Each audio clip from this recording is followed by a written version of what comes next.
அஸ்ஸலாமு அலைக்கும் வரஹ்மத்துல்லாஹி வபரகாத்துஹு. கண்ணியத்திற்குரிய எல்லாம் வல்ல அல்லாஹ் ஜல்ல ஷானஹு தஆலாவின் நல்லடியார்களே, இஸ்லாம் கூறும் பொருளியல் என்ற இந்த தொடரிலே முஸ்லிம்களுடைய வியாபாரம் எந்த வகையிலையும் யாரையும் ஏமாற்றும் வகையில் இருக்கக்கூடாது. இது இஸ்லாமிய வியாபாரத்தினுடைய முக்கியமான விதி என்பதை இந்த இரண்டாவது விதியை நம்ம பார்த்து வருகிறோம். இதுக்கு இடையில இதுவரை சொன்னதுல சில சந்தேகங்கள் கிளப்பப்பட்டிருக்கிறதுனால அதை பார்த்துவிட்டு நேற்றைய தொடருக்கு நம்ம செல்வோம்.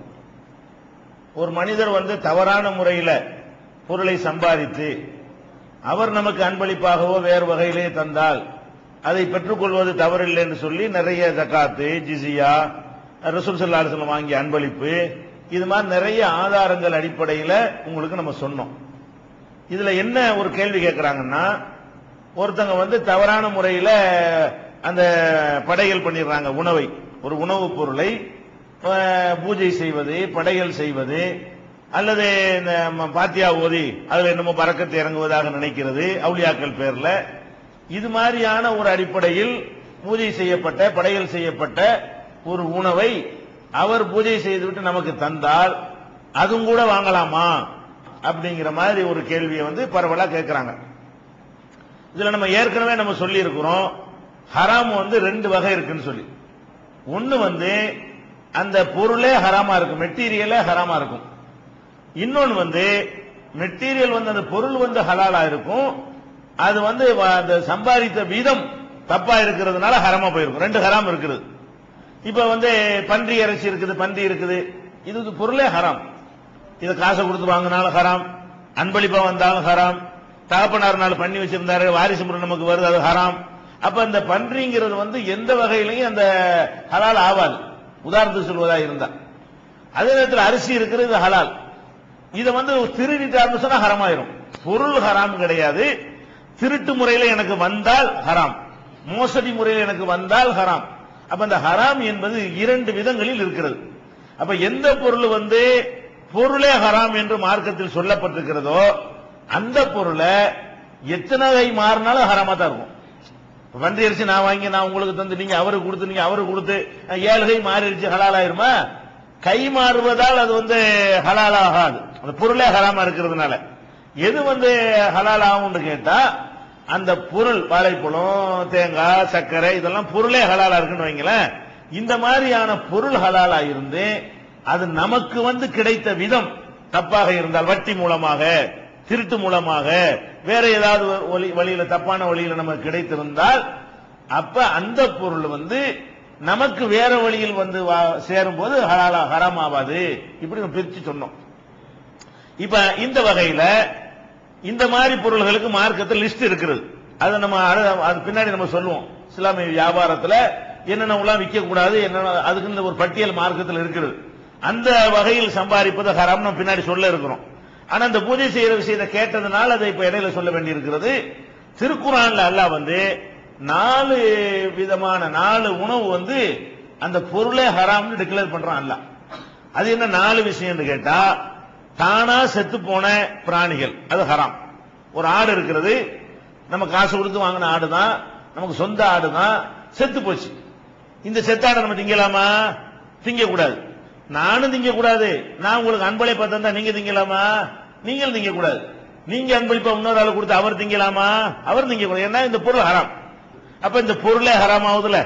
இந்த பொருளை ஒருத்தர் அன்பளிப்பா தந்தாலும் உங்களுக்கு ஹராம் தான், நீங்க காசை கொடுத்து வாங்கினாலும் ஹராம் தான். இந்த பொருளுக்கு நம்ம அந்த சட்டத்தை சொல்லல. ஒண்ணு. ரெண்டாவது இரத்தம் இருக்கிற ரத்தம், ஒரு ஆட்டை அறுக்கிறீங்க, மாட்டை அறுக்கிறீங்க, கோழியா இருக்கிறீங்க, அதுல ரத்தம் வெளிப்படுகிறது. இந்த ரத்தத்தை நம்ம சாப்பிடலாமான்னு அது ஹராம். ரத்தத்தை உரைய வச்சு வறுத்து கிருத்து வேற ஏதாவது ஒரு வகையில அதை சாப்பிடலாமான்னு கேட்டா அது மார்க்கத்தில் தடுக்கப்பட்டிருக்கு. அப்ப இது ஹராமா இருக்கும் பொழுது நம்ம காசை கொடுத்து வாங்கினாலும் அது ஹராம் தான். நம்ம ஒரு ஆளுக்கு அன்பளிப்பா கொடுத்தாலும் நம்மள்ட்ட இருந்து அவர் வாங்குறதுனால ஹலால் ஆகிறாதீங்க. இந்த பொருள் ஹராம்னு சொல்லப்பட்டு விட்டது. இந்த பொருள் ஹராம், பொருள் ஹராம் என்று சொல்லப்பட்டு விட்டால் ரூட்டை நீங்க பார்க்க கூடாது. எந்த வழியில் உனக்கு கிடைத்ததுன்னு பார்க்கவே கூடாது. எந்த பொருளுக்கு நீங்க பார்க்கணும், எந்த பொருள் ஹராம்னு சொல்லப்படலையோ அந்த பொருள் உங்களுக்கு திருட்டு முறையில் வந்திருந்தா, தப்பான முறையில் வந்திருந்தா, நீங்க வேற ஒரு ஆளுக்கு அன்பளிப்பா கொடுத்தாலும் வாங்கிக்கலாம். அப்படிதான் நம்ம சொல்லி இருக்கிறோம். அப்ப ரெண்டாவது ரத்தம் ஹராம்னு எல்லாம் சொல்லி காட்டுறான். ஹுர்ரிமத் அலைக்குமுல் மைத்தத்து, தானாக செத்து போனது உங்களுக்கு ஹராம். ஒத்தமு இரத்தம் ஹராம். ஒல் ஹின்சீரு பன்றி ஹராம். நாலாவது அல்லாஹ் சொல்லி காட்டுகிறான், ஒமா உஹில்ல லிகைரில்லா ஒமா உஹில்ல பிஹி லிகைரில்லா, அல்லாஹ்வை தவிர மற்றவர்களுக்காக படையல் பூஜை செய்யப்பட்டது, நேர்ச்சி செய்யப்பட்டது. இறைவன் அல்லாதவர்களுக்கு அதை ஒதுக்கிட்டாங்கன்னு சொன்னா அந்த மெட்டீரியல் ஹராமாய் போயிடுது. அது ஆடா இருந்தாலும் சரிதான், சக்கரையா இருந்தாலும் சரிதான், இது அவுலியாவுக்கு, இது மகானுக்கு, இது பெரியாருக்கு அப்படின்னு சொல்லி வைத்து அதுக்கு ஒரு பூஜை மாதிரி செஞ்சு அதுக்கு பிறகு இந்த பொருளை என்னமோ இறங்கிருச்சுன்னு நினைக்கிறாங்கல்ல. படையல்னா என்ன அர்த்தம்னு கேட்டா, படையலுக்கும் சாதாரண உணவுக்கும் ஒரு வித்தியாசம் இருக்குதுங்க. படையல்னா என்ன அர்த்தம்? உங்கள்ட்ட ஒருத்தர் ஒரு வாழைப்பழத்தை தர்றாரு, இது ஒரு சாதாரண உணவு. இதுவே படையல் பண்ணி தந்தாருன்னு சொன்னா அது சாதாரண வாழைப்பழம் நீங்க நினைக்க மாட்டீங்க, இப்படி வாங்குவீங்க. அதை சும்மா வாழைப்பழத்தை தந்தா இப்படி வாங்குவீங்க, இந்த வாழைப்பழத்தை எப்படி வாங்குவீங்க? இப்படி வாங்குவீங்க. ஒரு வாழைப்பழம் தராம ஒரு வாழைப்பழத்தை 8 துண்டா வெட்டி தந்தாலும் வாங்கிக்கிறீங்க. ஆனா சாதாரண வாழைப்பழத்தை அப்படி தந்தா இது எதுக்கு எனக்கு தூக்கி எறிஞ்சிருவீங்க. அற்பமான பொருளை நீங்க வாங்குவீங்களா? வசதி உள்ள ஆளுக்கு வாங்க மாட்டாங்க. இதுல என்னமோ இறங்கிருச்சான். அதாவது சாதாரண உணவுப் பொருளாக இருந்ததுல என்னவோ அதுல இறங்கி விட்டது, என்னமோ அது கூடுதலான ஒரு சக்தி அதுக்குள்ள வந்து விட்டது, எக்ஸ்ட்ரா பவர் வந்து விட்டது அப்படின்னு நினைக்கிறது பூராவுமே படையல்ல சேர்ந்துரும். சாதாரண சோறு இருக்குது, சோறு ஹலாலு. இந்த சோத்தை என்ன செய்யறது? நாகூர் ஆண்டவர் என்று சொல்லி அதுக்கு சில மந்திரங்கள் எல்லாம் ஓதி அதுக்கப்புறம் என்ன வாயிரும்? இந்த சோறு தபுருக்கு ஆயிரும். சோறா இருந்து என்ன வாயிரும்? தபுருக்கு, சீரணி, நார், ஒவ்வொரு ஊர்ல ஒரு பேரு. அது சாதாரண சோறாக அதை கருத மாட்டாங்க. ஒரு ஸ்பூன் கொடுத்தா அப்படி வாங்கிடுவாங்க. சோத்தை ஒரு ஸ்பூன் கொடுத்தா நீங்க வாங்குவீங்களா? சாதாரணமா நீ வர்றீங்க நம்ம வீட்டுல ஒரு ஸ்பூன்ல சோத்தை கொடுத்து சாப்பிடுங்கன்னா பைத்தியக்கார இது என்ன தரேன்னு கேட்பீங்களா? இல்லையா? ஆனா இதையே தபுருக்குன்னு பேரை வச்சுக்கிட்டா ஒரு பருக்கத்தான் வாங்கி செஞ்சுக்கிறீங்க. ஒருத்தன் ஸ்பூனை வாங்கிட்டு போய் வீட்டுல 50 பேர் பங்கு வச்சு கொடுப்பான். அப்ப நம்ம என்ன நினைக்கிறோம்? இது சோறு இல்ல, இது சாதாரண சோறுலாம் கிடையாது. இதுல நாகூர் ஆண்டவருடைய பேரை சொன்ன உடனே இதுல வேற விதங்கள் சரக்கெல்லாம் வந்துருச்சு, வேற விதமான சக்தி வந்துருச்சு நினைச்சார்களே. ஆனால் அது கடைசி வரைக்கும் அது நஜீஸ் தான், அசுத்தம். அந்த மாதிரி பொருள் நான் உங்களுக்கு தந்தாலும் வாங்கக்கூடாது, நீங்க அடுத்தாவுக்கு தந்தாலும் வாங்கக்கூடாது. அடுத்தாவுக்கு என்ன கேட்டா இந்த பொருள் பொருளே ஹராம் ஆகிருக்குங்கிறான்ல. இந்த வேலையை செஞ்ச உடனே, இந்த பூஜைங்கிற செஞ்ச உடனே, படையல் செஞ்ச உடனே அந்த பொருளே விளக்கப்பட்டதா 4 பட்டியல்ல அது சேர்க்கிறான்ல. தானா செத்து போனது எப்படி நான் உங்களுக்கு தந்தா நீங்க வாங்கக்கூடாதோ, அன்பளிப்பாக தந்தால் வாங்கக்கூடாதோ, அது மாதிரி பன்றியை நான் தந்தா நீங்க வாங்கக்கூடாதோ, ரத்தத்தை நான் தந்தா எப்படி நீங்க வாங்கக்கூடாது, அன்பளிப்பா தந்தா வாங்கக்கூடாதோ, அது மாதிரி நான் படையல் பண்ணிட்டு நான் உங்களுக்கு அன்பளிப்பா தந்தால் நீங்க வாங்கக்கூடாது. அந்த லிஸ்ட்ல வைக்கிறான். 4 விஷயத்தை லிஸ்ட்ல வைக்கும்போது என்ன செய்யறான்? இதையும் அதுல சேர்த்து விட்டுறான். அதனால இந்த பூஜை படையல் வந்து விட்டது என்று சொன்னால் அந்த பொருள் அது அரிசியாக இருந்தாலும் சரி அந்த பொருளே ஹராம்ங்கிற லிஸ்ட்ல அதுல சேர்த்து விட்டுறான். அந்த உணவுப் பொருள் ஹலாலான உணவுப் பொருளா இருந்தா கூட விஷம் கலந்த மாதிரி, அதாவது நல்ல சாப்பாடு தான், அதுல விஷத்தை கலந்துட்டா அப்புறமேல அன்பளிப்பை கொடுத்தாங்க சாப்பிடுவீங்களா? விஷத்தை கலந்துட்டா முடிஞ்சு வச்ச விஷயம். அப்ப இந்த இறைவன் தந்திருக்கிற இந்த பாக்கியத்துல இறைவன் அல்லாதவர்களுக்கு உரிமையை கொடுத்து அதுல என்னமோ பவர் வந்து விட்டு எப்ப நினைக்கிறோமோ அதுல சிறுக்குங்கிற ஒரு விஷத்தை உள்ள கலந்துட்டோம். அதுக்கு பிறகு அந்த உணவு ஒரு காலத்திலும் சுத்தமாகாது. எத்தனை கை மாறினாலும் சரி. இப்ப நான் பூஜை செஞ்சு உங்களுக்கு படையல் பண்ணி உங்களுக்கு தர்றேன், நீங்க அவருக்கு கொடுக்குறீங்க, அவரும் வாங்கக்கூடாது. அவருக்கு கொடுக்குறாரு வாங்க, தெரிஞ்சா. தெரியலன்னா அது கொஸ்டினே கிடையாது. தெரிய ஒருத்தர் சாப்பிடுங்கிறாரு, முஸ்லீம் தான் தர்றாரு, அவரை இந்த பாத்தியா ஒண்ணு உங்களை சொல்லலாம் இல்ல. நம்ம சாப்பாடு நினைச்சு வாங்கி சாப்பிட்டா தப்பான தப்பு வராது. இன்னதுதான் பண்ணீங்க தெரியாதுதான் எதையும் சாப்பிடலாமே. செத்து போன ஆட்டை ஆக்கி கொண்டாந்து ஆட்டு இறைச்சின்னு உங்களுக்கு தர்றாரு, உங்களுக்கு செத்தது உங்களுக்கு தெரியாது. இது அல்ல கேள்வி கேட்பானா? செத்தாருன்னு உங்களுக்கு தெரியாது, அவர் என்ன செய்யறாரு? ஆட்டுக்கறி பிரியாணி உனக்கு தர்றாரு, அது ஆட்டுக்கறி பிரியாணி தான், ஆனா அறுக்கப்படல, செத்து போன ஆடு, அது அவனுக்கு செய்யணும் அந்த குற்றம். நீங்க வாங்கி தெரியாத நிலையில ஒரு பொருள் அப்படி சாப்பிட்டா நம்ம நல்லா கேட்பானா? எந்த ஒரு ஆத்மாவையும் சக்திக்கு மீறி எல்லாம் சிரமப்படுத்த மாட்டான். லா யுகல்லிஃபுல்லாஹு நஃப்ஸன் இல்லா உஸாஹா. அப்ப இந்த பூஜை விஷயத்தை என்ன விளங்கிறனே, இந்த மாதிரி பூஜை படையல் அதுல எக்ஸ்ட்ரா சீரணி தபுர் இருக்கு, அந்த மாதிரியாக ஒரு பேரை சூட்டி விட்டார்களே. ஆனால் அந்த உணவை வெறுக்கணும், அதை நாங்க தொடமாட்டோம், அது அசுத்தமாகி விட்டது, அது ஹராமாகி விட்டது, எந்த வகையில் அது எங்களுக்கு கிடைத்தாலும் அதை சாப்பிட மாட்டோங்கிற ஒரு முடிவுல நம்ம இருக்கணும். இந்த விஷயங்கள் திருக்குர்ஆன்ல 2வது அத்தியாயத்துல 173வது வசனம், 5வது அத்தியாயத்துல 3வது வசனம், 16வது அத்தியாயத்துல 115வது வசனம், 6வது அத்தியாயத்துல 145வது வசனம், இந்த 4 வசனங்கள்லயும் இந்த 4 விஷயத்தை சொல்றான்ல.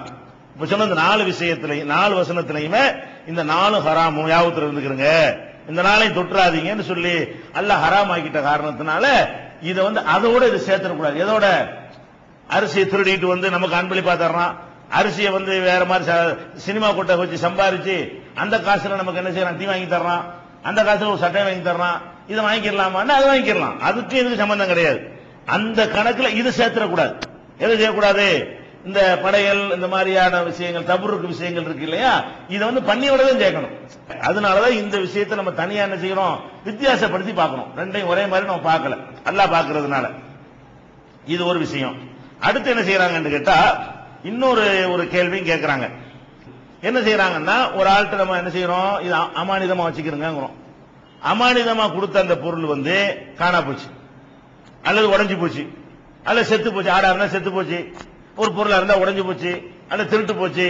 இப்ப அமானிதமா வாங்கினவர் அவரை திருப்பி கொடுக்கணுமா? அதை அமானிதமா தான் வாங்கி வச்சிருந்தோம், அமானிதத்தை திருப்பி கொடுக்கணும் இருக்கா இல்லையா? நம்மளை விட்டு அது போயிடுச்சுன்னா நம்ம பொறுப்பாளி ஆகுமா? அது மாதிரி ஒருத்தர் இரவல் வாங்குறோம். அமானிதத்துக்கும் இரவலுக்கு வித்தியாசம் இருக்கிறது. அமானிதம் என்று சொன்னா நம்ம யூஸ் பண்ணக்கூடாது, அவனா கொண்டா நம்மள்ட்ட தர்றது. அமானிதம் என்று சொன்னால் பொருளுக்கு சொந்தக்காரன் அவனுக்கு சேஃப்டி பண்ண முடியாம, பாதுகாக்க முடியாம நம்மள்ட்ட இருந்தா பாதுகாப்பா இருக்குங்கிறதுக்காக வேண்டி அவனா வழியை கொண்டாந்து நம்மள்ட்ட தந்தா அதுக்கு பேர் அமானிதம். இரவல்டா என்ன? நம்ம தேவைக்கு வாங்குறது. கல்யாணம் இருக்கு, உங்க நகையை தாங்க, 2 நாளைக்கு இந்த மகளுக்கு போட்டுக்கிறேன், இது மாதிரி நம்மளா போய் வாங்குறது பேர் என்னது? இரவல். இரவல் வாங்கினா என்ன நிலைமை? அமானிதம் வாங்கி இப்படி போட்டா என்ன? இரவல் அவர் நகையை வாங்கிட்டு வந்தோம், காணா போச்சு, இரவல் நகையை கொடுக்கணுமா கொடுக்க கூடாதா அப்படிங்கிற மாதிரி உள்ளது. இரவல்ல கூட 2 வகையான இரவல் இருக்குது. ஒரு இரவல் என்னன்னு கேட்டா, அதை பயன்படுத்திட்டு அப்படி திருப்பி கொடுக்கிற ஒரு இரவல். இன்னொரு இரவல் என்னன்னு கேட்டா, அதை முழுசா நம்ம யூஸ் பண்ணிட்டு வேற ஒண்ணு வாங்கி கொடுக்கிற இரவல். ஒரு வீட்டுல போய் கொஞ்சம் ஒரு 1/2 கிலோ சீனி தாங்க இரவலான்னு கேட்கிறோம், அதை இரவலா வச்சு திருப்பி அதையே கொடுப்போம். அந்த சீனியை நம்ம க்ளோஸ் பண்ணி போடுவோம், நம்ம என்ன செய்வோம், வேற ஒரு 1/2 கிலோ வாங்கி கொடுப்போம். இதுவும் இரவல் தான். இரவல்ங்கிறது அந்த பொருளை நம்ம வாங்கி விட்டு நம்ம யூஸ் பண்ணி முடிச்சுட்டு நமக்கு வசதி வரும்போது வேற ஒண்ணு அதே மாதிரி அது ஈக்குவலான ஒன்றை வாங்கி கொடுத்தா அது ஒரு வகையான இரவல். இன்னொரு இரவல் என்ன? உங்க நகையை தாங்க போட்டு தர்றேன்னா போட்டு அதையே கொடுத்துடணும். அதனுடைய பயன்பாட்டை மட்டும் இரவல் வாங்குறதுன்னு ஒண்ணு இருக்கிறது, பொருளையே இரவல் வாங்குறதுன்னு ஒண்ணு இருக்கு. இரவல் கூட 2 வகை இருக்கிறது. அப்ப இந்த இரவலாக மட்டும் வாங்கணும்னு சொன்னா அதனுடைய நிலை என்ன இப்படின்னு கேட்கிறாங்க. ஃபர்ஸ்ட் நம்ம விளங்கிக் கொள்ள வேண்டும், அமானிதமாக இருந்தாலும் சரி, இரவலாக இருந்தாலும் சரி, நம்ம ஒருத்தர் வாங்கின பொருள் நம்ம கையில இருந்து அழிந்து விட்டால், நாசமாகி விட்டால், காணா போய்விட்டால் அதுக்கு மார்க்கம் என்ன சொல்லுதுன்னு கேட்டா, அவனை பொறுப்பாளி ஆக்கல. யார பொறுப்பாளி ஆக்கல? நான் அமானிதமா ஏன்ட்டோம்னா நீங்க தந்திருக்கிறீங்கல்ல, அது நான் தான் பொறுப்பு அப்படின்னு சொல்லக்கூடிய வகையில மார்க்கம் சொல்லவே இல்லை. எப்ப பொறுப்பாளி ஆகும்னு கேட்டா, நான் அதை ஒழுங்கா வச்சிருந்தேனா ஏன்னா பொறுப்பாளி ஆகும். எப்ப பொறுப்பாளி ஆகும்? இப்ப என் வீட்டு நகை எந்த மாதிரி வச்சிருப்பேன் அந்த மாதிரி உங்கள்ட்ட அமானித நகை நான் வச்சிருக்கேன். என் வீட்டு நகை மட்டும் கரெக்டா பீரோல போட்டு வச்சுட்டு நீங்க கொண்டாந்து அந்த நகை அவங்களுக்குள்ள போட்டு வச்சிருந்தா எடுத்து தானே போவோம் ஒருத்தன். அப்ப அமானித நகையை என் நகையை பாதுகாக்கிற மாதிரி நான் பாதுகாத்து இருந்து அதை தாண்டி என்னை விட்டது திருட்டு போய் இருக்குமே, ஆனால் அப்ப என்ன செய்யணும்? ஒன்றரை நாள் திருட்டு போயிருக்குமா இல்லையா? நம்பி ஒருத்தன் உதவி செஞ்சு என்னப்பா செய்யறது?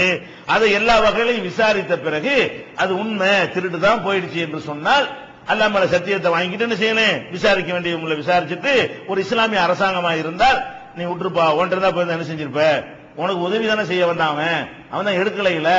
அதுதான் அமானிதத்தை கொண்டே கொடுக்கும்போது யோசிச்சு கொண்டே கொடுக்கணும். ஏன் காணா போச்சு சொல்லி ஏமாத்தினவனு இருப்பான், நீங்க வேற அமானிதன் நம்பி கொடுக்க அவனுக்கு தான் சான்ஸ் என்ன செய்வான்? அமானிதன் வாங்கிக்கிடுவோம், 2 மாசம் கழிச்சு காணா போச்சுன்னு சொல்லிடுவோம், நம்ம அமைக்கிடுவோம் அப்படின்னு நினைச்சான்னு சொன்னா அவன் கொடுக்கலாமா? அமானிதத்தை கொடுக்கும்போது நம்ம என்ன யோசிக்கணும்? இவன் தொட மாட்டான், 100% இவனால இடைஞ்சல் வராது, அவனை மீறி ஏதாவது வந்தா தான் உண்டு இருக்கணும். அது அமானிதமா கொடுத்தோம், அமானிதமா கொடுத்த விட ஒரு சுனாமி வந்துச்சு, வீட்டுல உள்ள எல்லாத்தையும் அடிச்சிட்டு போச்சு, அதுல உங்க நகையும் போச்சு, அவன் போய் கேட்க முடியுமா? நான் அமானிதமா கொடுத்தேன், நீ உன்ட்ட தந்தனா இல்லையா? தந்தப்பா, நான் என்ன செய்வேன்? நானும் அழிச்சு விட்டேன், அல்ல அப்படி எழுதி வச்சிருக்கான், அதுக்கு நான் என்ன பண்றது? அப்படிங்கிற மாதிரி திருட்டு போனா அப்படிதான். நம்ம இது மட்டுமா தனியா திருட்டு போவோம்? ஆமா, அமானிதமா கொடுத்து அதையும் தூக்கிட்டு போயிருப்பாங்க, நம்ம வீட்டுல உள்ள சேர்த்து தூக்கிட்டு தான் போயிருப்பாங்க. அதுக்கு என்ன பண்றது? திருட்டுன்னு வந்துருச்சு, உன் வீட்டுல பாதுகாக்க முடியலங்கிற, என் வீடு கொஞ்சம் பாதுகாப்பு தான் கொண்டாந்து வச்ச, இங்கே திட்டு போச்சுன்னா அங்க இன்னும் கொஞ்சம் சீக்கிரம் போயிருக்குமாப்பா. உன் வீட்டுல இருந்தா சீக்கிரம் தானே போயிருக்கு, என் வீடு கொஞ்சம் பாதுகாப்புன்னு சொன்னா வச்சு இந்த மாதிரி போயிடுச்சு, நான் என்ன பண்ணுவேன் அப்படின்னு சம்பந்தப்பட்டவன் சொன்னால், அது உண்மையாகவும் இருந்தால் அது என்ன செய்யணும், பாதிக்கப்பட்டா சபூர் பண்ணிக்கணும். சரி என்ன செய்யறது, நம்ம நம்பி கொடுத்தோம், அந்த மனுஷன் நல்ல மனுஷன் தான், அவர் நம்ம கொடுத்ததுக்காக தண்டமா, நம்மளை சேஃப்டிக்கு வாங்கி வச்சுட்டு அது சுமை தானே. உங்க வீட்டு பொருளை நான் வாங்கி வச்சுட்டா எனக்கு ஒரு எக்ஸ்ட்ரா சுமை தானங்க அது. நான் அதை கண்காணிக்கணும், அதை பாதுகாக்கணும், பிடி வைக்கணும், டெய்லி இருக்கான்னு பாத்துக்கிறேன். வெளியூர் அவசரத்துக்கு போக வேண்டியது கூட போகாம இருக்கணும். இந்த ஒரு அமானித காசு இருக்கு, நான் வெளியே வரமாட்டேன், வீட்டுக்கு ஆள் வேணும் அப்படிலாம் நினைக்கிறேன்னா இல்லையா. அப்ப அமானிதமா ஒருத்தன் வாங்கி வைப்பது நமக்கு உதவி செய்கிறான். அந்த கணக்குல என்ன செய்யணும், அமானிதம் கொடுத்தவர்கள் போனாலும் அதை கிளைம் பண்ணக்கூடாது, கேட்கக்கூடாது. சரி அல்ல, ஆனா அதுல உண்மையாளர்கள் அவங்க இருக்கணும், இல்லைன்னா பயங்கரமான அவங்க அல்லாட்ட கடும் தண்டனைக்கு உள்ளாவார்கள். அதனால அமானிதத்துக்கு நீங்க தேர்ந்தெடுக்கிறவங்க ரொம்ப கரெக்டான ஆளா இருக்கணும். அது மாதிரி இரவல் விஷயத்துல என்னன்னு கேட்டா, நம்முடைய செயலால் அது அழிஞ்சு இருக்குமே. ஆனால் இந்த ஒரு வீட்டை இரவல் வாங்குறோம், இரவல் வாங்கணும்னு உழுந்துருச்சு, வீடு இடிஞ்சு விழுந்து, அவன் என்ன செஞ்சாது, அவனை இடிய விட்டான். இரவல் வாங்காட்டான்னு இடிஞ்சு போயிருக்கும், இரவல் வாங்கினாலும் இடிஞ்சு போயிருக்கு. இரவல் வாங்காட்ட வீட்டை கூட இரவல் வாங்கலாம்ல, ஒரு குதிரையை கூட இரவல் வாங்கலாம்ல, எதை வேணாலும் இரவல் வாங்கலாம். இரவலாக நம்ம வாங்கி ஒரு 2 நாளைக்கு உங்க வீட்டுல தங்கிக்கிறேன், அதான் இரவல். ஒரு 2 நாளைக்கு உங்கள்கிட்ட தங்கிக்கிறேன்னு சொன்னீங்க, சாவியை தந்துட்டான், அவன் எங்க வெளியே போயிட்டு வரைக்கும் இடிஞ்சு கிடக்குது, உன்ட்ட நான் சாவியை தந்துட்டேன், நீ என் இரவல் வாங்கினியா இல்லையா, கட்டி கொடு வீட்டை, அப்படி கேட்க வேணுமா, அவன் சாவியை கொடுக்காட்டா இடிச்சா போயிடும். நம்மால் அந்த நஷ்டம் ஏற்பட்டிருக்கிறதா, இஸ்லாத்தினுடைய பார்வை என்னன்னு கேட்டா, நம்மனால நஷ்டம் ஏற்பட்டிருக்குமே. ஏன்னா இது சம்பந்தம் நேரடியான ஹதீஸ்ல ஒண்ணு வரல, அமானிதம் சம்பந்தமாக இரவல் சம்பந்தமாக எல்லாம் வாங்கணும் திருப்பி கொடுத்தா வந்திருக்கிறது. ஆனா ஒரு மனிதன் அவன் செய்ததுக்கு தான் பொறுப்பாளி ஆவானே தவிர அவன் செய்யாத ஒன்றுக்கு பொறுப்பாளியாக மாட்டான்ங்கிறதுக்கு நிறைய வசனங்கள் நிறைய சொல்லியிருக்கிறோம். ஒரு மனிதன் அவன் செய்யாத ஒன்று, அவன் மீது திணிக்கப்பட்ட ஒன்றுக்கெல்லாம் அவன் பொறுப்பாளி ஆக மாட்டான்னு சொல்லி. இதுக்கு உதாரணமா சொல்வதாக இருந்தால் பாருங்களேன், ரசூல் ஸல்லல்லாஹு அலைஹி வஸல்லம் எப்படி பாக்குறாங்கன்னு பாருங்களேன். பரா பின் ஆசிப்னு ஒரு சஹாபி இருந்தாங்க. அவங்க என்ன செய்யறாங்கன்னு கேட்டா, அவங்கள்ட்ட ஒரு ஒட்டகம் இருந்தது. இந்த ஒட்டகம் என்ன செய்யும்னு கேட்டா ஒரு கண்ட்ரோல்ல இருக்காது, அது பாட்டு அறுத்துக்கிட்டு போய் யார் வீட்டு வயர்லையாவது பூந்து, யார் வீட்டு நிலத்திலேயாவது பூந்து அங்க உள்ளதெல்லாம் அடி சாப்பிட்டு விடையாந்துரும். இது ஒரு பெரிய பிரச்சனையாகி ஒரு ஒட்டகம் இந்த மாதிரி பண்ணுது அப்படின்னு சொல்லிட்டு நபிகள் நாயகம் ஸல்லல்லாஹு அலைஹி வஸல்லம் என்ன செய்யறாங்க, அந்த தோட்டத்துக்கு உரியவங்க, அந்த இடத்துக்கு பயிர் பச்சை எல்லாம் இழந்திருப்பாங்க இல்லையா, அவங்க ரசூல் ஸல்லல்லாஹு அலைஹி வஸல்லம் கம்ப்ளைண்ட் பண்றாங்க, இந்த மாதிரி இந்த ஆளுடைய ஒட்டகம் இதாயிருச்சு, டேமேஜ் நஷ்டம் தர சொல்லுங்க, இவ்வளவு நெல்லை திண்டு போச்சு, நெல் அந்த காலத்துல என்னமோ இருந்திருக்காங்க, புள்ள திண்டு போச்சு, கோதுமை திண்டு போச்சுன்னு என்னமோ அங்க உள்ளது என்ன செய்யறாங்க, அதை ரசூல் ஸல்லல்லாஹு அலைஹி வஸல்லம் கம்ப்ளைண்ட் பண்றாங்க. அப்ப நபி ஸல்லல்லாஹு அலைஹி வஸல்லம் என்ன செய்யறாங்கன்னு கேட்டா, அதை 2ஆ பிரிக்கிறாங்க. அப்படிலாம் தர முடியாது. அவர் வீட்டு ஒட்டகம் உங்க வீட்டு நிலத்துல மேய்ஞ்சிருச்சுன்னு சொன்னா எவ்வளவு மேய்ஞ்சிச்சோ கணக்கு பண்ணலாம் தரமாட்டோம். எப்ப தருவோம் தெரியுமா, உங்களுடைய நிலங்களை மேய்ச்சல் நிலங்களை பாதுகாக்கிறது பகல் நேரத்தில் உங்களுடைய பொறுப்பு. பகல்ல திண்டுச்சுன்னா நீ அங்க பாதுகாக்காம இருந்த, நீ வாட்ச்மேன் போடாம இருந்த, நீ வேலை போடாம இருந்த என்ன செய்வோம், அதை கேட்போம். ராத்திரில ஒருத்தன் வயல்ல கடந்துகிட்டு இருக்க முடியுமா, முடியாது. அப்ப ரசூல் ஸல்லல்லாஹு அலைஹி வஸல்லம் 2ஆ பிரிக்கிறாங்க. இந்த வயல் வரப்புகள் வைத்திருக்கக்கூடியவர்களுடைய வயல்ல போய் ஒரு மாடு பகலில் மேய்ந்து விட்டது என்று சொன்னால் அதுக்கு நஷ்டஈடு கொடுக்க முடியாது.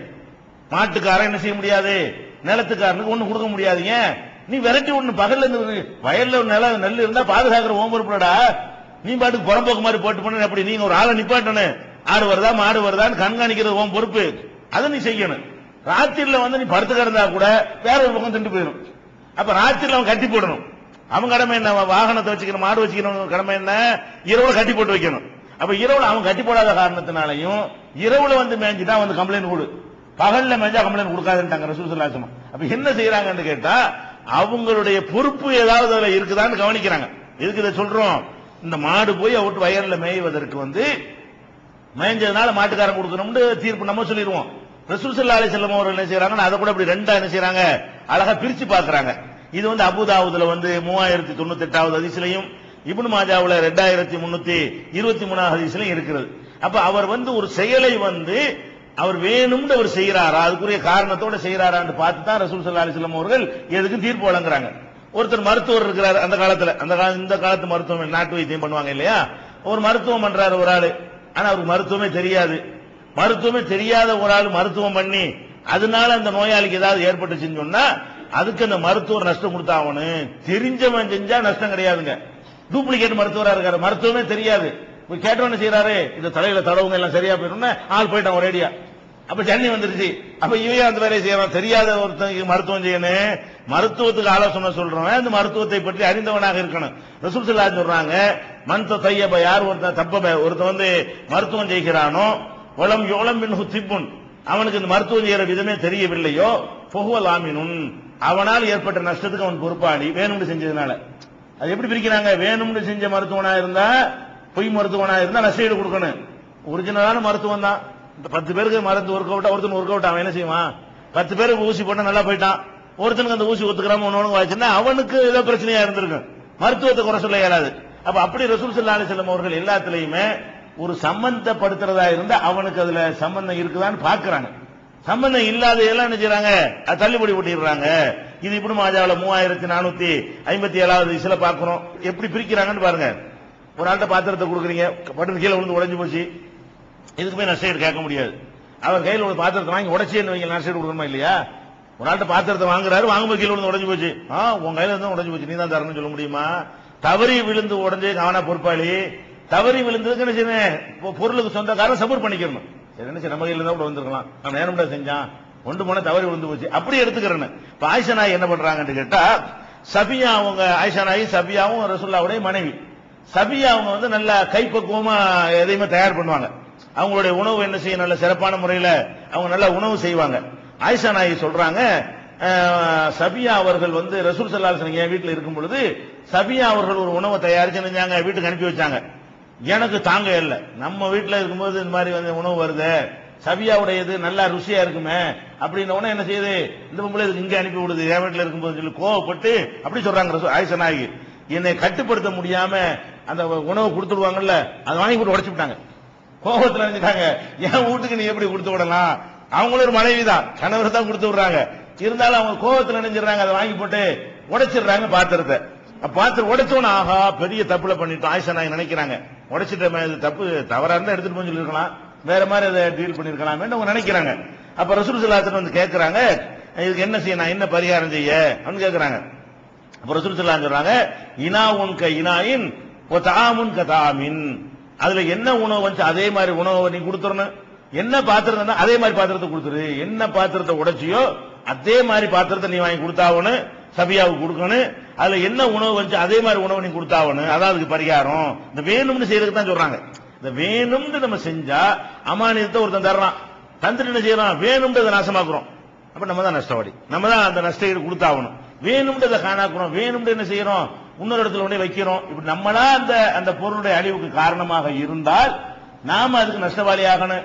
நம்ம காரணமா இல்லை என்று சொன்னால் அதுக்கு நம்ம எந்த நஷ்டம் கொடுக்க வேண்டியது இல்லை. இது மார்க்கத்தினுடைய சட்டம். அப்ப இது வந்து நசையில 3895வது ஹதீஸாவும் இருக்கிறது. இது புகாரில இந்த ஹதீஸ் வேற மாதிரி வருகிறது. ஆனா எப்படி வந்தாலும் உடைஞ்ச பாத்திரத்துக்கு வேற பாத்திரம் ரசூலுல்லாஹ் கொடுக்க சொல்லி இருக்கிறாங்க, வேணும்னு உடைச்சதுக்கு. புகாரில 2481, 5225 இந்த ஹதீஸ்கள் எல்லாம் நீங்க பார்க்கலாம். அப்ப அதனால வந்து இந்த அமானிதமா வாங்கப்பட்டது வந்து நம்ம கையில இருந்து மிஸ் ஆகி உடைஞ்சு போயிடுச்சுன்னு சொன்னா நம்ம எப்ப பொறுப்பாளி ஆகும்னு சொன்னா நம்ம காரணமா இருந்து ஆகும். நம்ம காரணமா இல்லாட்டி என்ன செய்ய மாட்டோம், அல்லாஹ் வந்து அது கேள்வி கேட்க மாட்டான். அந்த சம்பந்தப்பட்டவர் என்ன செய்ய முடியாது, நம்மள்ட்ட கிளைம் பண்ண முடியாது என்பது இதுவரைக்கும் உள்ள விஷயம். அடுத்து என்னன்னு கேட்டா, ஒரு இது சம்பந்தமாக ஒருத்தர் கேட்கிறாரு, என்ன செய்யறாருன்னா அமானிதமா ஒரு ஆட்டை கொண்டாந்து வச்சுட்டு அடமானம் வச்சுட்டு ஒருத்தர் வந்து ரூபா வாங்கிட்டு போயிடுறாரு. அந்த ஆடு வந்து குட்டி போட்டுருச்சு. இப்ப இந்த குட்டி யாருக்கு சொந்தம்? அடமானமா என்ன செய்யறாரு, பால் கறந்து குடிச்சிக்கிறீங்க, சரி அடமானமா உங்கள்கிட்ட ஆட்டை தர்றேன், நான் ரூபா வாங்கிட்டு போயிட்டேன், நீங்க புல்லு போடுறீங்க, அதுக்கு பதிலா என்ன செஞ்சுக்கலாம், பால் கறந்து குடிச்சிக்கலாம், அது கணக்கு சரி. அது குட்டி போட்டுச்சுன்னா அது யாரை சேரும் அப்படின்னு கேட்கிறாங்க. பால் தான் சேரும்னு சொல்லிட்டாலேயே குட்டி வந்து ஒட்டத்துக்கு அந்த ஆட்டுக்காரன் தான் சேரும் சொல்ல தேவையில்லையே. ஆடு யாருக்கு சொந்தமோ அந்த ஆட்டினுடைய குட்டி யாருக்கு தான் சொந்தம், ஆட்டுனாலதான் உண்டா இருக்குது, அது ஆட்டுக்கு தான் சொந்தம். ஆட்டுக்கு சொந்தம்னா ஆட்டுடைய ஓனருக்கு தான் சொந்தம். நீங்க தீனி போடுறதுக்கு உங்களுக்குள்ள உரிமை எது மட்டும்தான், அதுல இருந்து பால் கறந்து குடிச்சிக்கிறது மட்டும்தான் உங்களுக்கு வந்து அதுல உள்ள உரிமை ஆகுமே தவிர, அதை தவிர அதுல இருந்து பெருகக்கூடியதெல்லாம் உங்களுக்கு என்ன இல்லை, அது உரிமை கிடையாது. அதனால அந்த மாதிரி இன்னும் சொல்ல போனா இந்த 3 பேருடைய ஒரு சம்பவத்தை ரசூலுல்லாஹ் சொல்லுவாங்க. ஒருத்தர் வேலை செஞ்சாரு, கூலி வாங்காம போயிட்டாரு, அவரு அந்த கூலியை வச்சு நான் ஒரு ஆட்டை வாங்கினேன், அந்த ஆடு குட்டி போட்டுச்சு, அந்த குட்டி போட்டுச்சு, பெரிய பண்ணையாகி போச்சு. அப்புறம் மாடு வாங்கின, மாடு பண்ணையாயிருச்சு. அப்புறம் சம்பந்தப்பட்டவன் அந்த 3 பேர் கொகையில மாட்டிக்கிறாங்கல்ல, குகையில மாட்டிக்கிட்டு அந்த வெளியே வர தெரியாம இருக்கும்போது ஒவ்வொருத்தரும் தாங்கள் செஞ்ச நல்லறங்களை அல்லாஹ்ட்ட சொல்லி என்ன செய்வாங்க, அல்லாஹ் இதுல இருந்து காப்பாத்துன்னு கேட்பாங்க. அதுல ஒருத்தர் இப்படி சொல்வார், இறைவா என்னிடத்துல ஒருத்தன் வேலைக்கு சேர்ந்தான், அவன் கூலி வாங்காம போயிட்டான், அந்த கூலி காசு என்கிட்ட சேர்ந்து போயிருந்துச்சு, அந்த காசை கொண்டு நான் ஒரு ஆட்டை வாங்கினேன், ஆடு நிறைய பெருகிருச்சு, மாட்டை வாங்கின எல்லாம் பெருகி போச்சு, ஒட்டகத்தை வேணா பெருகி போனா ஆட்டு மந்த மாட்டு மந்த ஒட்டகம் மந்தன்னு பயங்கரமா ஆயிருச்சு. கொஞ்ச நாளைக்கு பிறகு திருப்பி வந்து என் கூலியை தான் கேட்டான். நான் சொன்னது எல்லாம் தள்ளிட்டு போ, இந்த ஆட்டு பண்ணை எல்லாம் ஓய்தான், இந்த மாட்டு பண்ணை உன்னுடையதான், இந்த ஒட்டக பண்ணை எல்லாம் உன்னுடையதான் நான் சொன்னேன். அவன் சொன்னா என்ன கேள்வி பண்றியாப்பா, கொடுத்த காசை கேட்டா நீ என்ன செய்யற, ஆட்டு பண்ணை எடுத்துக்க மாட்டு பண்ணை எடுத்து பொய் நினைச்சிட்டான், பொய் நினைச்சுக்கிட்டு கேள்வி பண்றியான்னு கேட்டான். கேள்வி இல்ல, உன் காசை கொண்டு வாங்கினதுனால உனக்கு தான் சேர்ந்தது அப்படின்னு அவர் திருப்பி கொடுத்தாருன்னு வருது. இதெல்லாம் ஒரு நல்ல அறமாக சொல்லி இது சொன்ன அல்லாஹ் வந்து அந்த குகையிலிருந்து அவரை விடுவிக்கிறான். அப்ப நம்ம என்ன செய்யணும், குட்டி போட்டு நமக்கு சேர்ந்துக்க முடியுமா? அடமானமா வாங்கினதுனால என்ன செய்யணும், அந்த குட்டியை பெருக்கி அவன்கிட்ட கொடுக்கணுமே தவிர நம்ம என்ன செய்யக்கூடாது, அது நம்மள சேர்ந்த குட்டி ஆட்டோமேட்டிக் எடுத்துட்டு போ அப்படின்னு சொல்லக்கூடாது. இதெல்லாம் வந்து இப்போ சாதாரண விஷயங்கள் தான். சரி, நம்ம தலைப்புக்கு போவோம். இப்போ இஸ்லாமிய கொடுக்கல் வாங்கலை பொறுத்த வரைக்கும் எந்த காரணத்தினாலையும் நம்ம வந்து ஏமாற்றக்கூடாது அப்படிங்கறத விளங்கி வச்சிருக்கிறோம். இந்த ஏமாத்துறதை பொறுத்த வரைக்கும் நேற்றைய தினம் இறுதியா நம்ம என்ன பார்த்தோம்னு சொன்னா பங்கு சந்தையை பார்த்தோம். பங்கு ஷேர் மார்க்கெட்னு சொல்லக்கூடிய பங்கு சந்தை இருக்க, அதுல எல்லா வகையிலையுமே ஏமாற்றுதலும் சூதாட்டம் தான் இருக்கிறது. அதை வந்து நிறைய அதனுடைய நிபுணர்களை கேட்டா உங்களுக்கு சொல்லுவாங்க. அதுல எந்த விதமான தெளிவும் கிடையாது. லாபம் கிடைக்கிறதுக்காக வேண்டி என்ன செய்ய எல்லாரும் சேர்ந்துக்கிட்டு உட்கார்ந்துக்கிட்டு அதை வந்து எவன் ஏமாறுறான்னு அவன் கட்டிட்டு வாங்குறது தான் பாக்குறாங்க. அதுல இன்னும் சில விஷயங்கள்லாம் அதுல இருக்கிற என்னன்னு கேட்டா பங்குல அதை பின்னாடி நம்ம விசாரிக்கும் போது நமக்கு தெரிய வர்ற விஷயங்கள் என்னன்னு கேட்டா, பங்கு சந்தையில ஒரு மதிப்பு போடுவான். என்ன மதிப்பு? ஒரு பங்குக்கு இவ்வளவுன்னு மதிப்பு போடுவான்ல முதல்ல வெளியிடும் போது. ஒரு நேற்று சொன்ன மாதிரி 1 கோடி ரூபாய் நான் ஒரு நிறுவனம் வச்சிருக்கிறேன், அதுல என்ன செய்யறேன், ஒரு 30 லட்சம் ரூபாயுடைய பங்கை நான் வந்து விற்பனை செய்யறேன். இந்த 30 லட்சம் ரூபாய் பங்கு விற்கிறதுக்கு ஒரு ரூல் வச்சிருக்காங்க. பங்குடைய மதிப்பு எவ்வளவு இருக்கணும்னா 10 ரூபா 100 ரூபா அவ்வளவுதான் இருக்கணுமா, அதுக்கு மேல இருக்கக்கூடாது சட்டம் இருக்குது. ஆனா 10 ரூபாய் பங்கு வாங்க முடியாது, 1000 குறைஞ்சு தரமாட்டேன்றாங்க. வாங்குறதா என்ன செய்யணும், ஒரே ஒரு பங்கு தாங்க 10 ரூபா அப்படின்னு வாங்க இயலாது. 10 ரூபா பங்கு வாங்குற 10 ரூபா பங்கா இருந்தா கூட 1000 10 ரூபா பங்கு நீங்க என்ன செய்யணும், வாங்கணும். 100 ரூபா பங்கு எல்லாரும் வாங்கினதுக்காக என்ன செய்யறாங்க, எப்படி 10 ரூபா 100 ரூபாங்கிற அளவுல தான் பங்கே இருக்கும். ஒரு ஷேருடைய அளவு எவ்வளவுதான் இருக்கு, ஒரு ஷேர் 10 ரூபா, ஒரு ஷேர் 1000 ரூபாய். இது வந்து முகமதிப்புன்னு சொல்லுவாங்க. முகமதிப்புனா என்ன, அந்த கம்பெனி வெளியிடுறான்ல, அந்த வெளியிடும் போது அதுக்கு இருந்த மதிப்புக்கு பேர் என்னது, முகமதிப்பு. இப்ப என்கிட்ட நீங்க 100 ரூபாய்க்கு ஒரு ஷேரை வாங்கிட்டீங்க, ஒரு ஷேர் எவ்வளவு வாங்கிருக்கிறிய, என்னுடைய கம்பெனியில இருந்து 100 ரூபாய்க்கு வாங்கிட்டீங்க. 100 ரூபாய்க்கு வாங்கினா அது என்ன வாங்குறேன், 5000 ரூபாய்க்கு கூட போகும், 500 ரூபாய்க்கு கூட போகும், 10,000 ரூபாய்க்கு அவங்களுக்கு மாத்திக்கிறது, இப்படி மாத்திட்டு இருப்பாங்க. என்கிட்ட 100 ரூபாய்க்கு நீங்க வாங்கி இருக்கிறீங்கல்ல, இந்த ஷேருக்கு நான் கம்பெனி முதலாளிங்கிற முறையில நான் உங்களுக்கு லாபம் தரணும். லாபம் தரணுமா இல்லையா? அப்ப உங்களுடைய நீங்க வந்து 100 ரூபாய்க்கு அந்த ஷேர் வாங்கியிருந்தீங்கன்னா நான் இப்ப 1 கோடி ரூபாய்க்கு என்ன லாபம் கிடைக்குன்னு பார்த்து அந்த 100 ரூபாய்க்கு என்ன லாபம் வருமோ என்ன செய்யணும், அதை உங்களுக்கு நான் தரணும். தரணுமா இல்லையா? இந்த கம்பெனிக்காரன் எதுக்கு லாபம் கொடுக்கறான்னு கேட்டீங்கன்னா முகமதிப்புக்கு தான் லாபம் கொடுக்கறான். எது கொடுக்கறான்? 10,000 ரூபாய் பங்கு வந்து 10 லட்சத்துக்கு விக்குது. நீ எவ்வளவு ரூபா கொடுத்து வாங்கியிருக்க, 10 லட்சத்துக்கு வாங்கியிருக்கிற. முத வாங்கினா 10,000 ரூபாய் வாங்கியிருப்பான். 10,000 ரூபாய்க்கு யார் வாங்கியிருப்பா, அந்த வெளியிடுற அன்னைக்கு ஒருத்தன் வாங்கினானே அவன் தான் அந்த பங்கை 10,000க்கு வாங்கியிருப்பான். இந்த 10,000க்கு வாங்கினதை நீ வாங்கினவன் என்ன செய்யறான்னு கேட்டா 50,000க்கு விற்கிறான். அது மார்க்கெட்ல போலியா அதனுடைய மதிப்பை ஏத்தனவன 50,000க்கு விற்கிறான். 50,000க்கு வாங்கினவன் வந்து 1 லட்சத்துக்கு விற்கிறான். 1 லட்சத்துக்கு வாங்கினது 5 லட்சத்துக்கு வித்துட்டான். இப்ப இந்த 10,000 ரூபாய் பங்கை வந்து நீங்க தான் 5 லட்சத்துக்கு வாங்கிருக்கீங்கன்னு வச்சுக்கிறீங்க. 5 லட்சம் ரூபாய் போட்டு ஒரு பங்கை நீங்க வாங்கினால் உங்களுக்கு லாபம் எவ்வளவு ரூபாய்க்கு தரணும், 5 லட்சம் ரூபாய்க்கு லாபம் தரணும். அந்த கம்பெனி என்ன செய்யணும், 5 லட்சம் ரூபாய்க்கு எவ்வளவு லாபம் தரணும் அவ்வளவு தரணும். அவன் என்ன செய்வான்னு கேட்டா நீங்க 10,000 ரூபாய்க்கு லாபம் போட்டு உங்களுக்கு அனுப்புவான். இந்த ஷேர் வச்சுக்கிற ஆளுக்கு என்ன கிடைக்கும், 10,000 ரூபாய் வெளியிட்ட பங்கு நீங்க 10,000 ரூபாய் போட்டுக்கிறீங்க, இந்த 10,000 ரூபாய்க்கு லாபம் இவ்வளவு தாங்கிறான். அப்ப வந்து 10,000 ரூபாய் பொருள் 5 லட்சம் ரூபாய்க்கு நம்ம வாங்கின பைத்தியக்காரத்தனம் தானே. அவனே 10,000 ரூபாய் தான் உனக்கு கணக்கு வச்சிருக்கான். உன்னுடைய மதிப்பு எவ்வளவுதான் 10,000. அப்ப இது போர்ஜரியா போலித்தனமாக அவன் கம்பெனியில இல்லாத மதிப்பை இருப்பதாக காட்டி ஏமாத்துகிறார்கள் என்பதற்கு அவன் முக மதிப்பை தான் கணக்கில் எடுத்துக் கொள்கிறான். எந்த நிறுவனத்துடைய பங்கா இருந்தாலும் சரி அந்த முத வெளியிடுறாங்க அவ்வளவுதான்டா உன் மதிப்புன்னு அவன் செய்வான். என்கிட்ட மதிப்பு 10,000 தான்டா, நீ வந்து 5 லட்சம் வாங்கிட்டு போடாங்கிறான். கம்பெனிக்கு சொந்தக்காரன் சொல்றான் உன்னுடைய ஷேருக்கு மதிப்பு எவ்வளவு, வெறும் 10,000ங்கிறான். நீ நினைச்சுக்கிட்டு இருக்கிற 5 லட்சம்னு சொல்லி அவன் தராம அதுக்கு எப்படி மதிப்பு வரும்? யாருடைய பங்கு அவன் தான் டிசைட் பண்ணணும். நான் தான் என் பங்கை விக்கிறேன்னு சொன்னா, என்னிடத்தில் நீ ஷேர் வாங்குறேன்னு சொன்னா, உனக்கு எவ்வளவு உரிமை இருக்குன்னு நான் சொல்லணும்.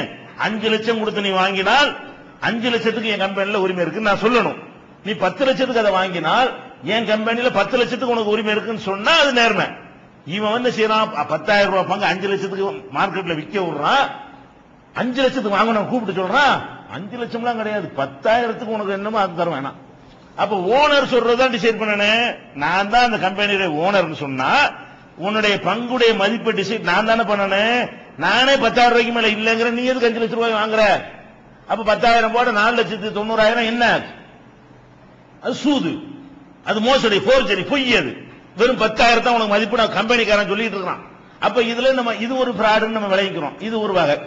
இன்னொன்னு என்ன செய்யறாங்கன்னு கேட்டா, இன்னொரு மோசடி நடக்கலாம். என்ன பண்ணுவாங்கன்னா, நான் ஒரு பெரிய கம்பெனி வச்சிருக்கேன்னு வைங்களேன், நான் என்ன செய்யறதுன்னு கேட்டா, 1 கோடி ரூபாய்க்கு வச்சிருக்கிறேன். 1 கோடி ரூபாய்க்கு வச்சு ஒரு 10 லட்சம் ரூபாய்க்கு என்ன செய்வேன், நான் வந்து உங்களுக்கு ஷேரை வந்து மார்க்கெட்ல விடுவேன். விட்டவன என்ன செய்யும், 10 லட்சம் ரூபாய் ஷேர் 10 லட்சம் ரூபாய்க்கு தான் போகும். ஸ்டார்டிங் தானே, அப்பதானே கம்பெனில நான் மார்க்கெட்ல வர்றேன். இது 10 லட்சம் ரூபாய்க்கு ஷேரை வைக்கிறேன். நீங்க 10 பேர் ஆளுக்கு 1 லட்சம் ரூபாய்க்கு என்ன செய்றீங்க, ஷேரை வாங்கிட்டீங்களா? வாங்கணும். நான் என்ன பண்ணுவேன், நானே இந்த ஷேருக்கு பயங்கர தட்டுப்பாடு இருக்கிற மாதிரி வச்சு அங்கனக்குள்ள ஆட்களை விட்டு நானே வாங்குறது. 1 லட்சம் ரூபாய், நான் 2 லட்சம் ரூபாய் தரதாங்க, 3 லட்சம் ரூபாய் தரதாங்கன்னு நானே அதுக்கு சில ரூபாய்களை இறக்கி விட்டு என்னுடைய கம்பெனி பங்கை நானே வாங்குவது. வாங்கணும் அப்படி தோற்றம் ஏற்படும். என்ன ஏற்படும் பாக்குறவனுக்கெல்லாம், பயங்கரமா இருக்கா, கிடைக்க மாட்டேங்குதுடா, அலையிறாங்க. அந்த கம்பெனிக்கு வந்து 1 லட்சம் ரூபாய்க்கு வாங்கினது அடுத்த நிமிஷம் 2 லட்சம் ரூபாய் ரெடியா இருக்காங்க, 2க்கு வாங்கினா 3க்கு வாங்க ரெடியா இருக்கலாம். இப்படின்னு அப்படியே உனக்கு மயக்கம் வரும். வாங்கினா இதைத்தான் வாங்கணும். என் கம்பெனியை நான் வித்திருக்கிறது தான் பயங்கர மார்க்கெட் இருக்கு. மார்க்கெட் நான் உண்டாக்குறேன். நான் தான் என்னுடைய ஷேர் அந்த 10% விட்டுருக்கிறேன்னு அதனுடைய மதிப்பு அதிகமாக்கி விட்டு தட்டுப்பாடு ஏற்படுமா? அப்ப இன்னொரு 20 விடுவேன். என்ன விடுவேன், இந்த 10 லட்சத்துக்கு வந்து நான் வந்து மதிப்பை ஏற்றி விட்டுட்டு கிடைக்கல, தட்டுப்பாடு எங்க அந்த கம்பெனி இருக்குதா, அந்த என் கம்பெனி பேரை வச்சுக்கிறோங்களேன், ஒரு ஏ கம்பெனி, செட் கம்பெனி என்ற கம்பெனி சொன்னா அந்த செட் கம்பெனி ஷேர் இருக்கான்னு அலைவீங்க, கிடைக்காது. ஏன்னா அதை நான் வாங்கி வச்சிருப்பேன். அலைவீங்களா, நல்ல பயங்கர ரேட்ல போயிட்டு இருக்கேன். அப்ப நான் வந்து 1 லட்சம் ரூபாயில, 1 கோடி ரூபாயில இன்னொரு 20 லட்சத்தை இறக்குவேன் ஷேர், இந்த கொடுவேன். அவன் என்ன செய்வான், பயங்கரமான ரேட்டை கொடுத்து வாங்கிடுவான், ஒரு அடி அமைக்கிடுவான், அவ்வளவு எடுத்து வச்சுக்கிறோம், அவ்வளவுதான். இப்படிதான் இந்த மாதிரி செஞ்சதுனால திவாலாயிருது. திவாலாகிற காரணம் என்ன, அப்பட்டமான ஒரு அயோக்கியத்தனம், ஒரு மோசடி, மக்கள் இந்த பேராசையை, மனிதர்களுடைய பேராசை, உழைக்காம சீக்கிரம் சம்பாதிக்கணுங்கிறது, இதெல்லாம் பயன்படுத்தி கொண்டு செய்கிற முதல் தரமான ஒரு மோசடி, உலக அளவில் உள்ள மோசடி என்னவென்று சொன்னால் இந்த ஷேர் பங்கு சந்தை தான். எவன் கண்டுக்கிற மாட்டான், தடுக்க மாட்டான். இது சூதாட்ட தடுப்பான், சின்ன சின்ன இடங்கள்ல உள்ள விஷயங்கள்லாம் தடுப்பான். ஸ்டார் ஹோட்டல்ல தடுப்பானா, தெருவுல வந்து ஆபாச டான்ஸ் ஆடுறான்னு அரெஸ்ட் பண்ணுவான். அதே ஸ்டார் ஹோட்டல் நடக்கும், அதை வந்து அரெஸ்ட் பண்ணுவான். அது கேட்பானா, தண்ணி அடிச்சுட்டு புரண்டா என்ன செய்வான் கேட்பான். ஸ்டார் ஹோட்டல் படிச்சா கேட்பானா, கேட்க மாட்டான். அது மாதிரி இவங்களுக்கு ஸ்டார் ஹோட்டல் இது, இவங்களுக்கு எல்லாம் அது சூதாட்டம் கூடாது, ஏமாத்தக்கூடாது, ஃப்ராட் பண்ணக்கூடாதுன்னா நம்மள மாதிரி 1000 ரூபாய் 500 ரூபாய் காரனுக்குள்ள சட்டம். நீ தான் ஏமாத்தக்கூடாது. இந்த லஞ்சத்துக்கு பிடிக்கிறாங்களே இல்லையா, 250 ரூபாய் வாங்கிய தாசில்தார் கைதுமா 2.5 கோடி ரூபாய் வாங்கிட்டு இருக்காங்க உட்காந்துட்டு. அவனே பிடிக்காம என்னது பேப்பர்ல செய்தி வரும், 250 ரூபாய் வாங்கிய அவனை பார்த்தா பாவமா இருக்கு. அந்த பைத்தியக்கார பையில இந்த காலத்துல 250 ரூபாய் மாற்றியாண்டு லஞ்ச ஒழிப்பு போலீசார் அதிரடி சோதனைன்னு வர்றதெல்லாம் பாத்தீங்கன்னா எல்லாம் அற்பமானதா இருக்கும். 100 ரூபாய் வாங்கி கைது, 200 ரூபாய் வாங்கி கைது, 300 ரூபாய் வாங்கி கைது. இங்க ஒரு கையெழுத்தை இப்படி போட்டு விட்டு 5 கோடி வாங்கி விடுறான். அவனை போய் எவன் கைது பண்றது? அப்ப அந்த மாதிரியான பண முதலைகளால் இந்த ஷேர் மார்க்கெட்டை வந்து என்ன செய்யறாங்க, எல்லாரும் சேர்ந்து தூக்கி நிப்பாட்டிட்டு இருக்கிறாங்க. அதனால ஒரு அரசாங்கத்தில் சட்டப்பூர்வமானது மாதிரி தோற்றம் அளிக்கிறதே தவிர அது அப்பட்டமான பொதுமக்களை ஏமாற்றக்கூடிய தில்லுமுள்ளு பிராடு தான் என்பதுல 2வது கருத்துக்கு இடமே கிடையாது. இது மாதிரி உலகத்தில் இந்த அறிவுபூர்வமாக சிந்தித்து இந்த மோசடிகளை தட்டி கேட்கறதுக்குன்னே சில நிறுவனங்கள், தன்னார்வ நிறுவனங்கள் உலக அளவில் இருக்கிறது. பல நிறுவனங்கள் இவங்க அம்பலப்படுத்தி இருக்கிறாங்க. திருட்டு பயிலுவோ, கள்ள பயிலுவோ, ஏமாந்துடாதீங்க, எல்லாம் சேர்ந்துக்கிட்டு செய்யறாங்கன்னு சொல்லிட்டு அது மாதிரி நிறைய மனித உரிமை அமைப்புகள் மூலமாக இதெல்லாம் அம்பலப்படுத்தப்பட்டிருக்கு. அதுவே தலைப்பாயிடக்கூடாது. இது வந்து பங்கு சந்தை. அடுத்து என்னன்னு கேட்டா, அந்த மல்டி லெவல் இருக்கு. மல்டி லெவல்ங்கிறது பல வகை இருக்குங்க. அது விளங்க நிறைய பேருக்கு விளங்கவே மாட்டேங்குது. மல்டி லெவல் தான் என்ன அர்த்தம்னா, நான் இருக்கேன்னு வைங்களேன், நான் தான் இந்த மல்டி லெவல் ஃபர்ஸ்ட் நடத்த போறேன்.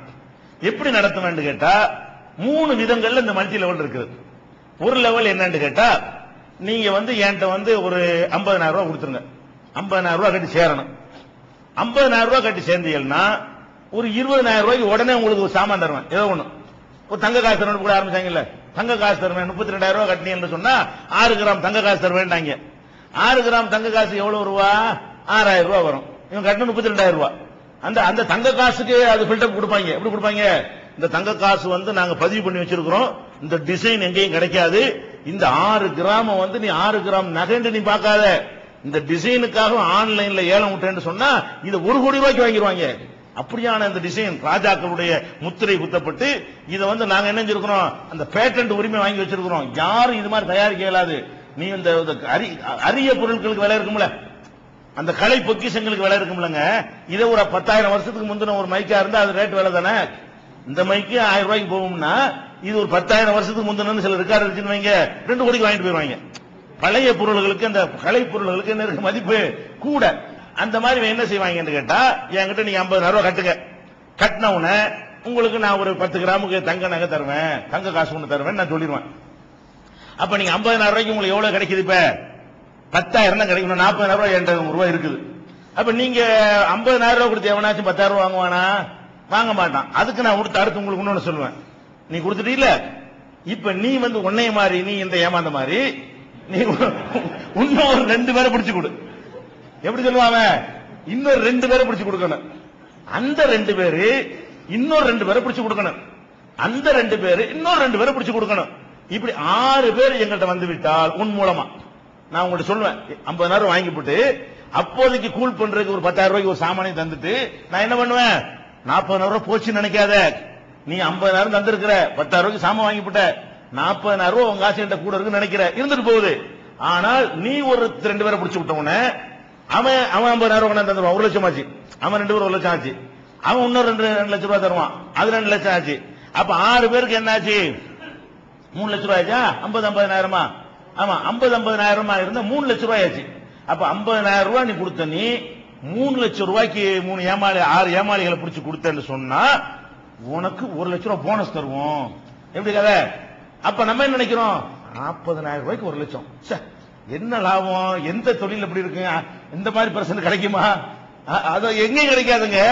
அப்ப 60% லாபம் கிடைக்குது. போட்டது 40,000, 50,000 ரூபாய்க்கு 10 ரூபாய்க்கு ஜாமான் உடனே தந்துடுறான். 40,000 ரூபாய் தான் நீ உங்க ரூபாய் என்கிட்ட இருக்குது. இதுக்கு பெரிய கஷ்டம்லாம் கிடையாது. 6 ஏமாளியை பிடிக்கிற மட்டும் தான் வேலை. 6 ஏமாளியை பிடிச்சோன்னு என்ன செய்யறது, நீங்க அப்படி அவனை கல்வி உனக்கு அது மாதிரி கிடைக்கணுமா சொல்லணும். அவன்கிட்ட எப்படி சொல்லணும், அடே நீ 50 ரூபாய் கொடுத்தேன்னு வையி, நீ இந்த மாதிரி ஏமாளியை பிடிச்சு கொடுத்தீங்கன்னா உனக்கு 6 பேர் ஆனவன உனக்கும் நான் தருவேன் அப்படிங்கன்னு அவன் அது மாதிரி அங்க சொல்லுவான். இப்ப நம்ம ஏமாந்துட்டு நம்ம என்ன செய்ய தெரிஞ்சுக்கிட்ட, இது ஒரு ஃப்ராடு தான். ஆனால் இந்த ஃப்ராடு செஞ்சாலும் நம்ம இன்னொரு 4 ஏமாளியை மாட்டி கொடுத்துட்டு நம்ம சம்பாரிச்சுக்கலாம். அது மாதிரி அவனுக்கு அந்த வழியை சொல்லி கொடுக்குறோம். நான் சம்பாரிச்சிருவேன் 3 லட்சம் ரூபாய, நீ அது மாதிரி என்ன செஞ்சுக்கலாம், நீ ஒரு இந்த மாதிரி 6 ஏமாளியை மாட்டி விட்டின்னு சொன்னா உனக்கு அவன் அதே மாதிரி தருவாங்க. இப்படி ஒவ்வொருத்தனும் என்ன செய்வான், நேரடியா இது பண்ணா. இது இன்னொரு விஷயம் இருக்கு, இந்த கம்பெனிக்காரன் எவனும் நேரடி ஆள் சேர்க்க மாட்டான். நேரடியா சேர்த்து அவனை போய் சட்டையை பிடிச்சிருவாங்க எல்லாரும்.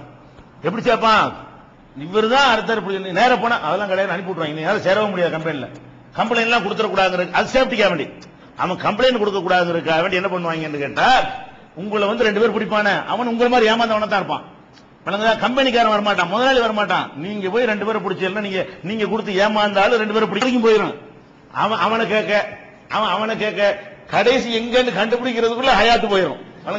5000 பேர் எப்படி கலந்து வர்றது, நீ தானே சொன்ன, நானா சொன்னேன், எனக்கு இவன் தானே சொன்னான், நீ என்ன அவன் தானே சொன்னான், அவன் மதுரையில் அவன் போய் கேளு, இவன் நாகூரில் போய் கேளுன்னு போய்கிட்டு இருந்தா எங்க வேறு கண்டுபிடிக்கலுமா? இந்த பிராடுக்காரங்க என்ன செய்யறாங்க, இப்படியான வகையில இதுல என்ன நடக்கும் தெரியுமா? இப்படியே போய்கிட்டு இருக்கும் போது இப்படியே ஒரு அளவுக்கு வரைக்கும் ஓடிட்டு இருக்கும். ஒரு அளவு கொஞ்சம் ரொம்ப ரூபாயை கொடுத்தவன் பேராசப்பட்டு அவன் ஒருத்தனை என்ன செய்வான், 3 லட்சத்தையும் கொடுத்துட்டு 6 பேருடைய பணத்தையும் போட்டு கொடுத்து இப்படி மாட்டிக்கிற போது ஒருத்தன் கம்ப்ளைண்ட் பண்ணி இழுக்கும் போது அப்படி சரசரசன்னு ஒன்பதாம் புஷ்டு போயிடலாம். பார்த்தா 70 கிலோ தங்கம் எடுக்கிறாங்க. தங்க காசு மட்டும் எவ்வளவு எடுக்கிறாங்க, இந்த தங்க காசு மல்டி லெவல் வந்துச்சு, அதுல பேராசையை பயன்படுத்திட்டாங்க. உள்ளவை நுழைஞ்சு சோதனை பண்றாங்க. ஒரு நிறுவனத்துல இது ஹாங்காங்ல தலைமையமாக கொண்டு இந்த தங்க காசு மோசடி நடந்துச்சு. தங்க காசு இந்த மல்டி லெவல் நடக்குது. தங்க காசு மோசடி எப்படி நடக்கிறது, மல்டி லெவல் மார்க்கெட்டிங்ல இந்த சங்கிலி தொடர் என்ன அர்த்தம், இவனோட அவனை கோர்த்து அவனோட அவனை கோர்த்து அவனோட அவனை கோர்த்து அவனோட இப்படி பண்ணிக்கிட்டே போகும். சங்கிலிக்கு முடிவு கண்டுபிடிக்கலுமா, அந்த மாதிரி போயிடும். இவனுக்கு அவனுக்கு சம்பந்தம் இருக்காது.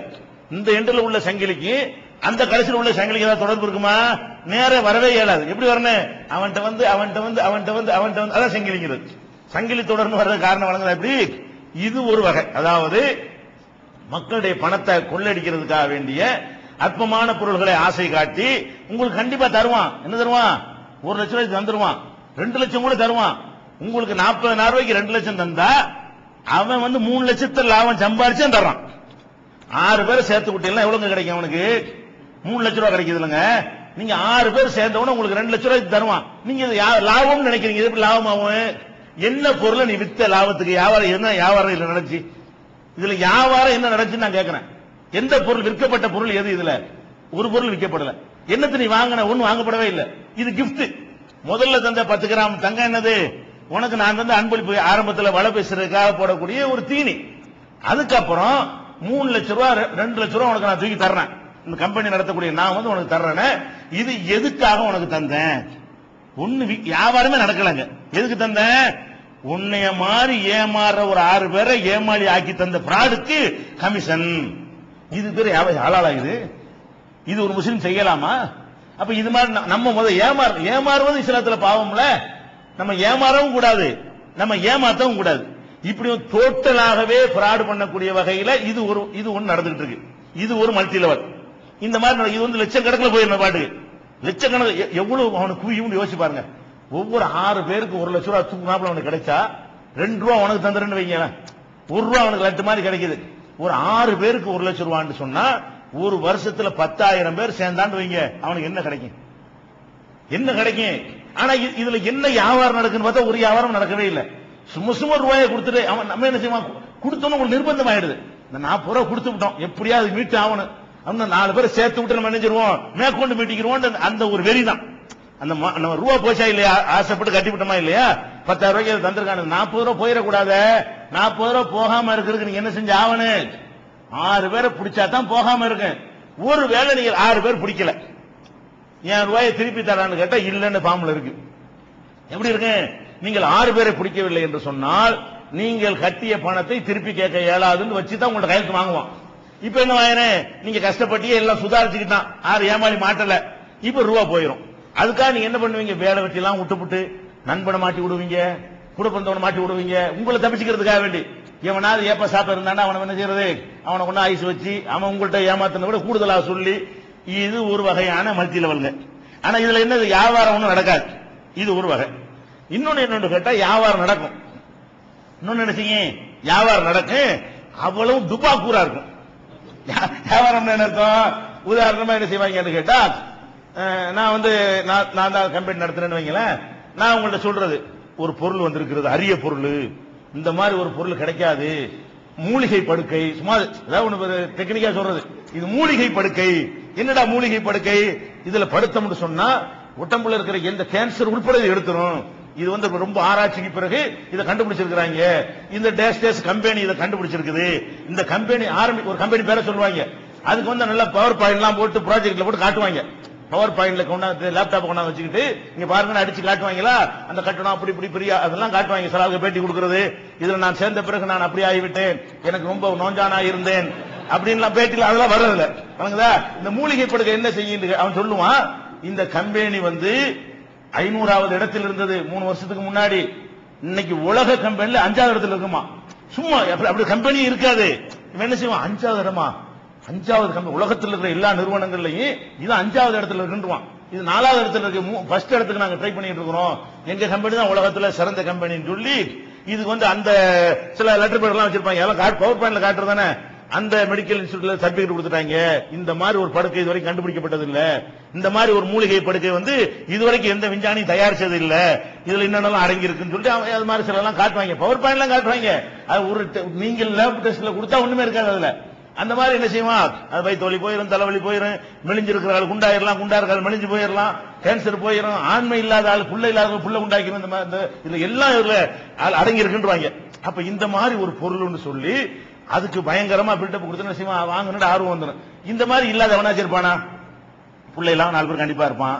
அது மெல்லிசா இருக்கணும், என்னமோ திண்டு பார்த்தா கூட சத போட மாட்டான், நம்மளும் போட்டா நல்லா இருக்குமே அப்படின்னு நினைக்குவான். அப்ப இந்த பொருளை மார்க்கெட் பண்றதுக்கு என்ன செய்யணும்?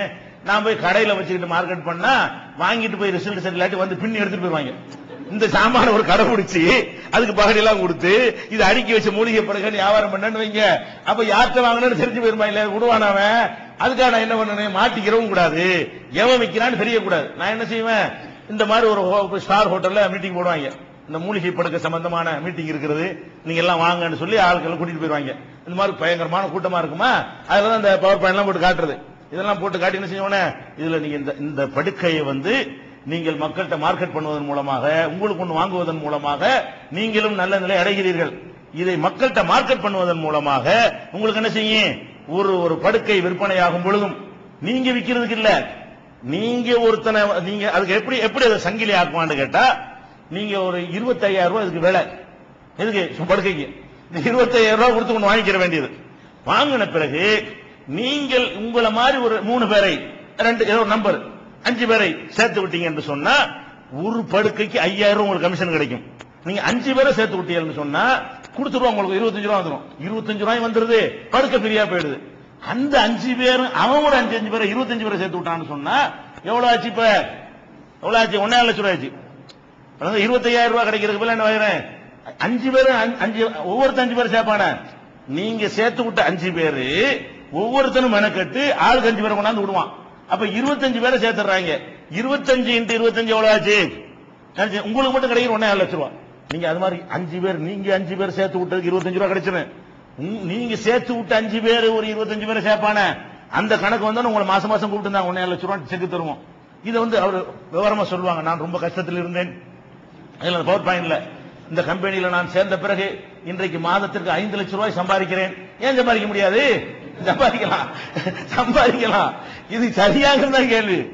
இது ஒரு மனிதன் செய்யலாமா, இதுல தார்மீக நெறி இருக்குதா அப்படிங்கறத பார்க்காம என்ன செய்யறது, இந்த ஒண்ணும் இல்லாத இந்த பொருளும் யூஸ் ஆகாது, இந்த ஒண்ணும் இல்லாத இந்த பொருளுக்காக வேண்டி இது பேருக்கு படுக்கையை சொல்லுவாங்க, வாட்சியை சொல்லுவாங்க, என்னத்தையாவது ஒண்ணு சொல்லுவாங்க, ஏதாவது ஒரு பொருளை காட்டி என்ன செய்வாங்க, இதை நீங்க அந்த பொருளை பத்தி ஆகா ஓகோன்னு கூட குறைய அங்க சொல்லி இந்த மாதிரி இந்த பொருளை பத்தி தான் டிக்ளேர் பண்ணணும்.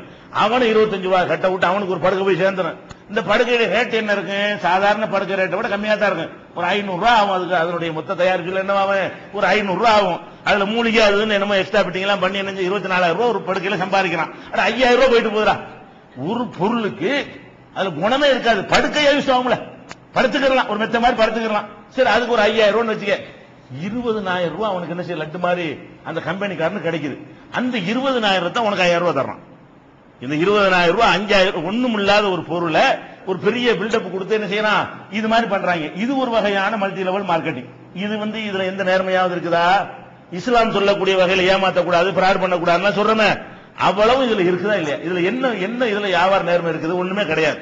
இது ஒரு வகை.